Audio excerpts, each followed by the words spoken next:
es muy permanente.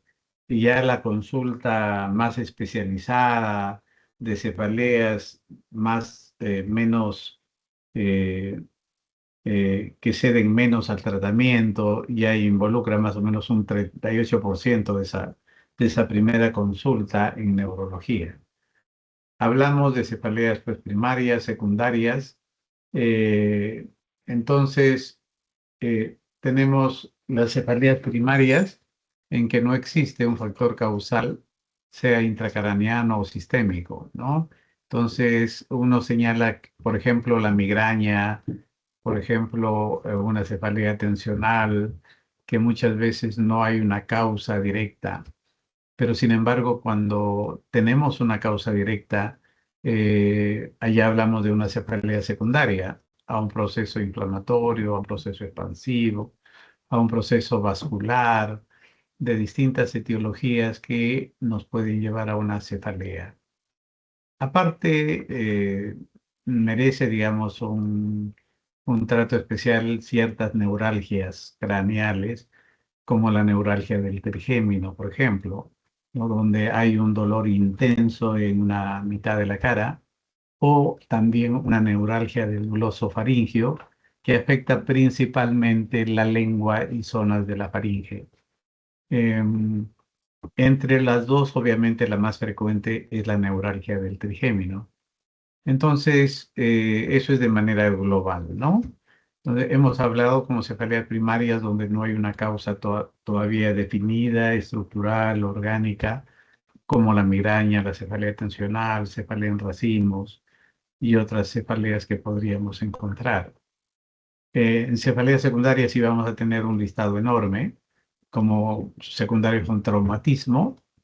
Ya hemos hablado de las cefaleas vasculares, cefaleas también que tienen una etiología de contracturas cervicales, secundarias a un proceso intracraneano no vascular, secundarias a sustancias tóxicas, metabólicas también, secundarias a un proceso infeccioso, inflamatorio, a trastornos de la coagulación, secundario a alteraciones diversas que puede sufrir el cráneo, el cuello, los ojos, los oídos, la nariz, los senos paranasales, la boca, lengua, faringe, como hemos señalado, ¿no? U otra estructura en el cráneo que puede originar una cefalea secundaria. Y también hay que tomar en cuenta los trastornos psiquiátricos, ¿no? Donde uno no encuentra tampoco una causa, pero sí a veces hay un trastorno psiquiátrico que pueda explicarnos un poco esta enfermedad, ¿no? La neuralgia ya vamos a hablar en otro momento y vamos a comenzar con una de las cefaleas primarias, que es la migraña.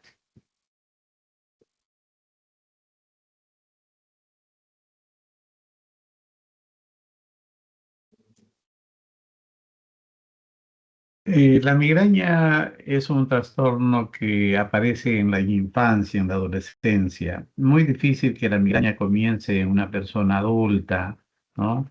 Eh, Esto se debe a una serie de factores eh, que tienen que ver con una estructura determinada neurovascular que vamos a explicar ahora. Afecta a un 10% de la población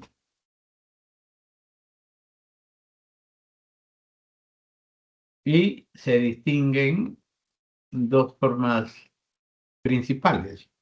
Unas aquellas que tienen aura, es decir, algún síntoma neurológico que precede al dolor cefálico. Una migraña sin aura en la que no hay esos síntomas neurológicos, sino que de manera directa aparece el dolor de cabeza. Y esa sin aura es la más frecuente. La menos frecuente es el aura. Y el aura nos va a indicar más o menos los lugares donde se inicia este proceso, así que se quiere, mm, fisiopatológico del inicio de una migraña.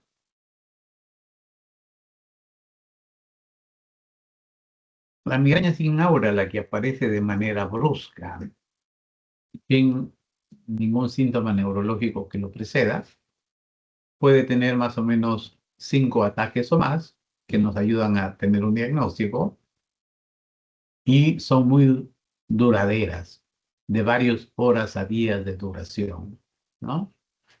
Donde se presenta alguna de estas características. Lo típico es que sea unilateral, un lado de la cabeza, de tipo pulsátil, de una intensidad moderada a severa, y que esta migraña se agrava con la actividad física, ¿ya?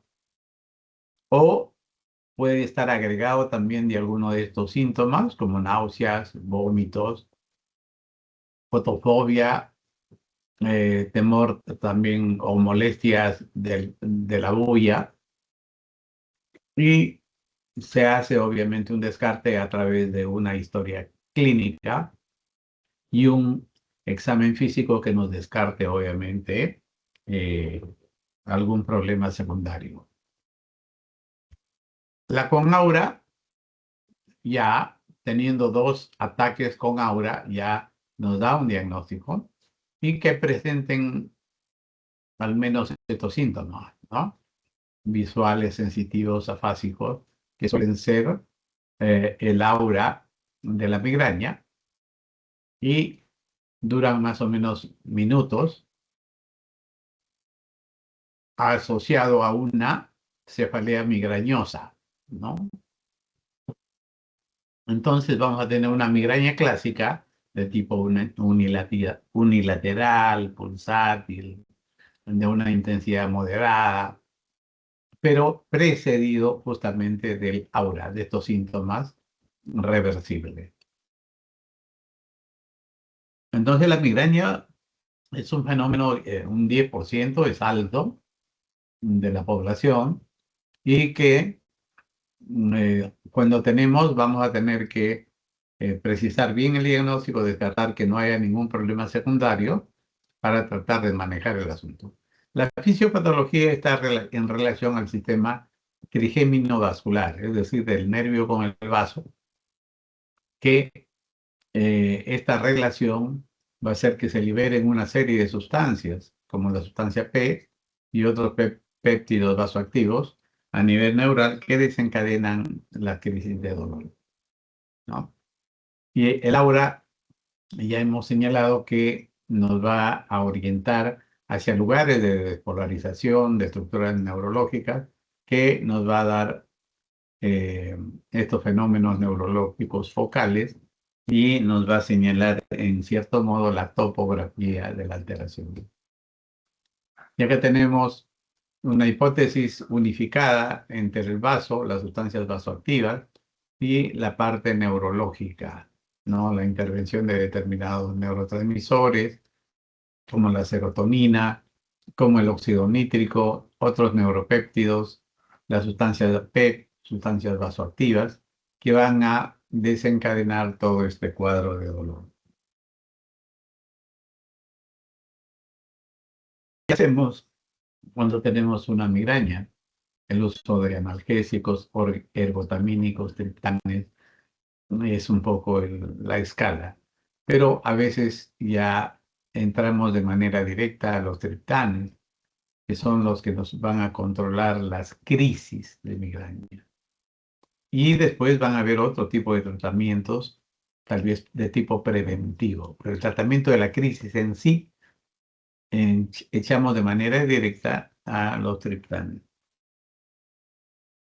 El profiláctico o tratamiento preventivo, podemos usar algunos antiepilépticos, algunos antidepresivos duales, beta bloqueadores, eh, que tenemos, por ejemplo, el propanolol, es uno de ellos, hasta la toxina botulínica en algunos casos, para tratar de minimizar cuando las crisis son demasiado intensas.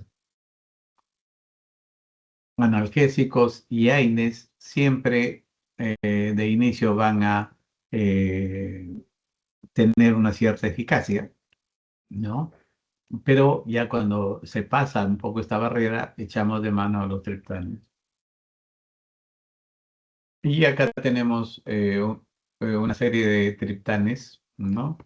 Eh, que tenemos acá la dosis en que se presentan y la dosis máxima a usarse. Y los triptanes tienen, digamos, la propiedad de tener un inicio de acción muy rápido, y van a ser usados como preventivos de los dolores. Entonces, más van a tener un uso en las migrañas con aura, porque el aura ya nos va a avisar, porque cuando uno tiene una migraña sin aura, estas se presentan de manera intempestiva. Entonces ya no hay forma de usar como preventivo.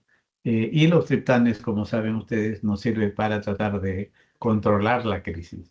Pero si nos vino un dolor de cabeza y nosotros podemos usar entre 15, 30 o 60 minutos, si no ceden, tenemos también una latencia, que después de un promedio de 2 horas podríamos también repetir la dosis para lograr un mejor efecto.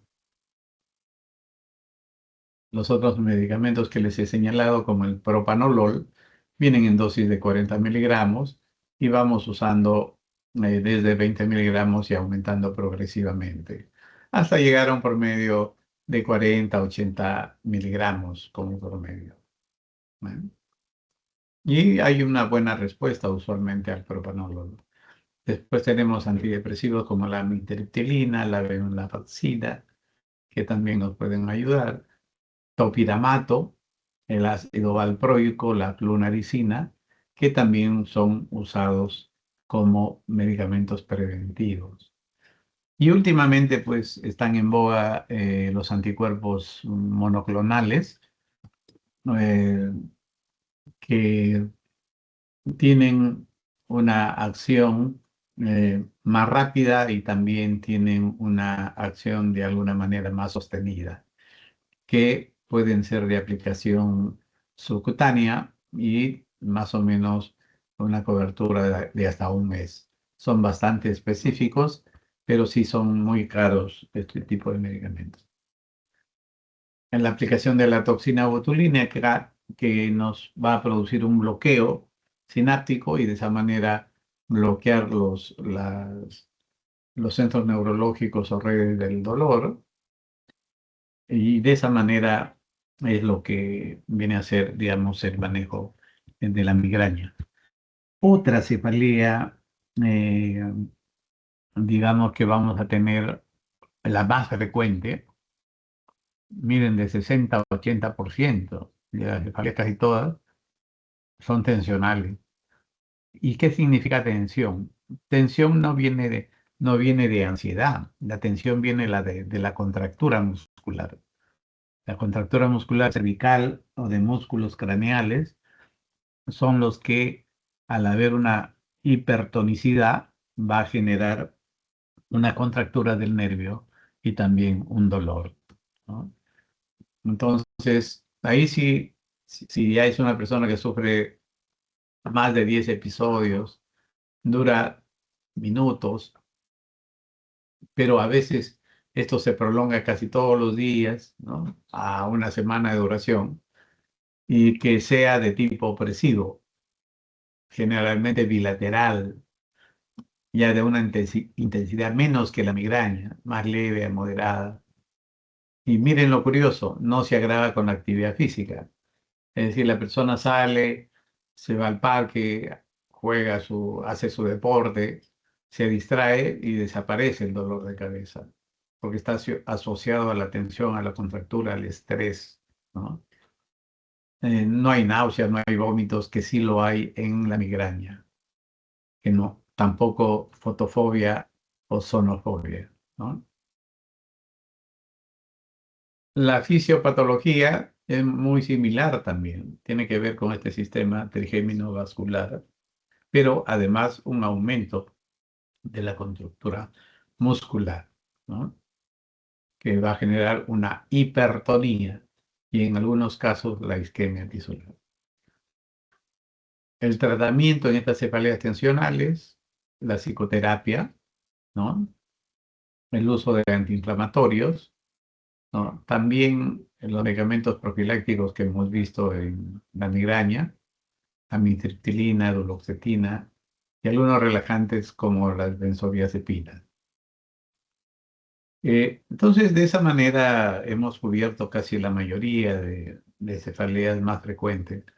Las menos frecuentes tenemos la cefalea en racimo, cefaleas autonómicas trigeminales, ¿no? Que son más intensas, más focales.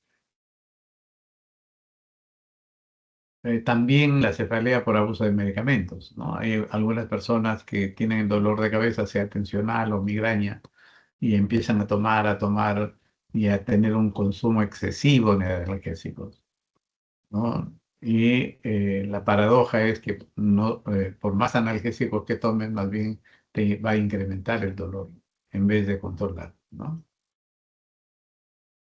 Entonces, tenemos a esas cefaleas producto de mucha medicación eh, de tipo opresivo, intensidad moderada, consumo de ergotamínicos, opioides, más de 10 días, o analgésicos triptanes también de un consumo permanente.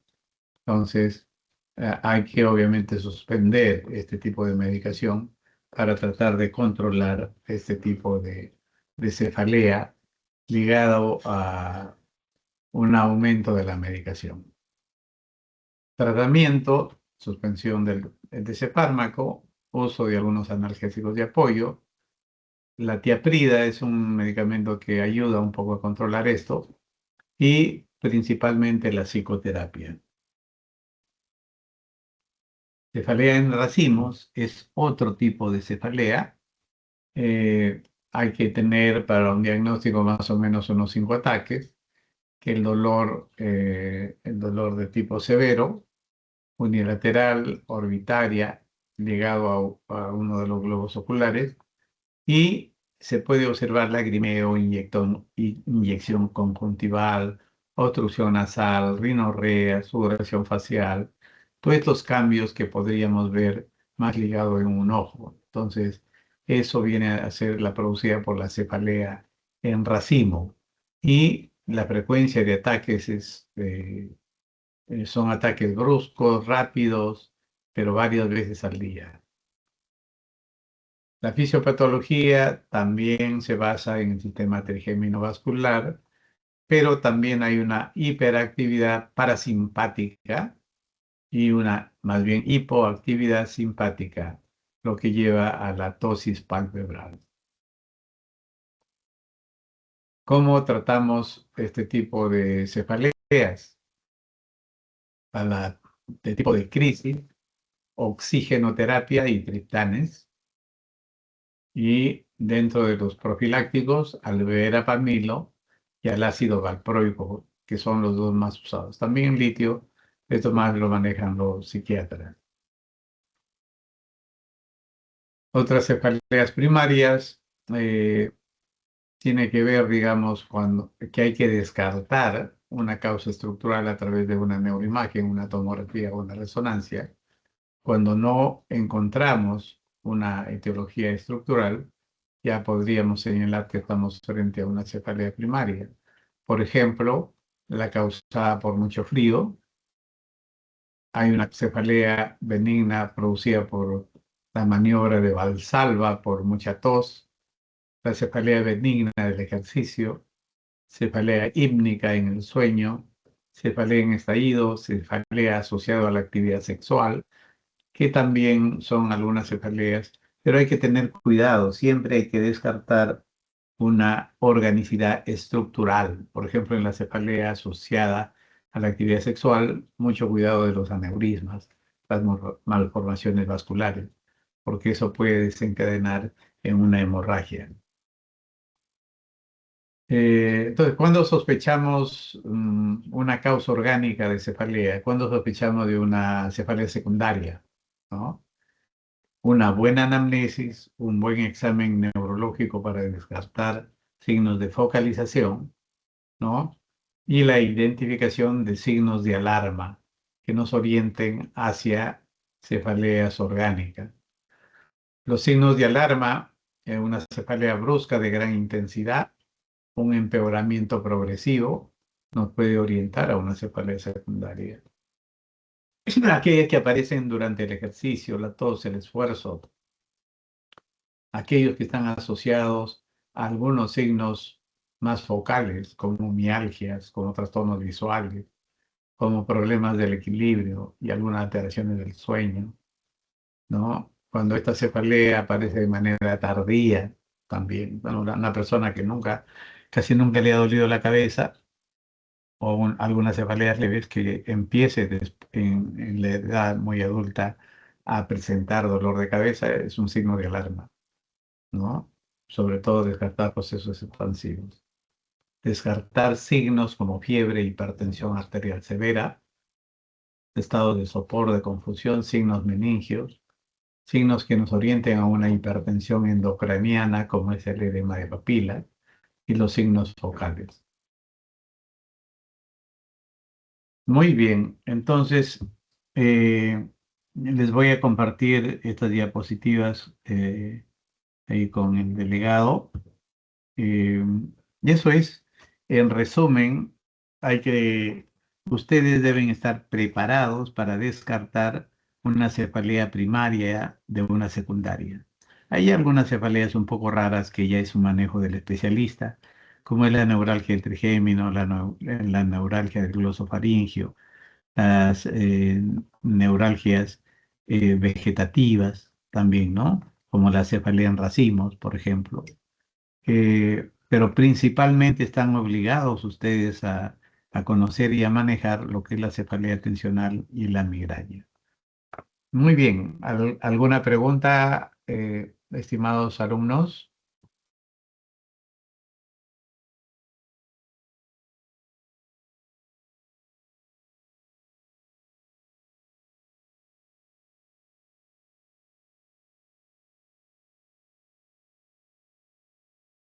Oh, claro. Todo claro, doctor.